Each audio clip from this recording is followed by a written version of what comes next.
Viral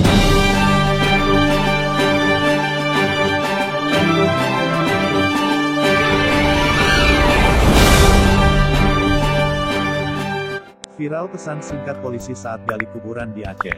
Biren, aksi seorang perwira polisi berpangkat Brigadir Polisi Rahmat Hidayat sedang menggali kuburan untuk pemakaman salah seorang warga.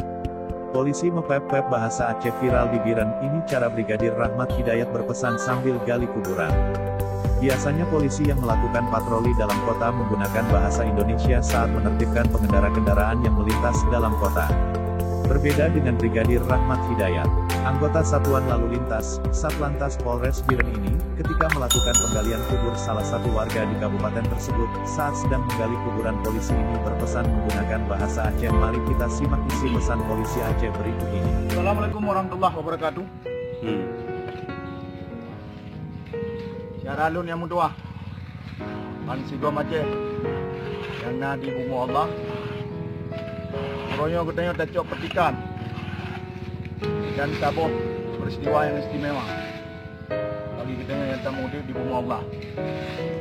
Dalam hal royo buka katanya gasin, buka katanya kaya, buka katanya nak pangkat, buka katanya hana pangkat, taik moto, hana taik moto. Yang kena insyaAllah tengok akan tahu. Yang kena insyaAllah tengok akan tahu. Kaji kita yang udip yo. Mari kita yo. Silahkan kaya hana masalah. Silahkan malim hana masalah. Silahkan hana malim hana masalah. Tapi yang kena akan tahu. Ya amban makaji kita yo. Mari kita ciptakan amal ibadah yang paling penting. Berangkapan je puput. Berangkapu je tajak. Berangkaho je tajak. Amal ibadah paling penting. Untuk tahu kena.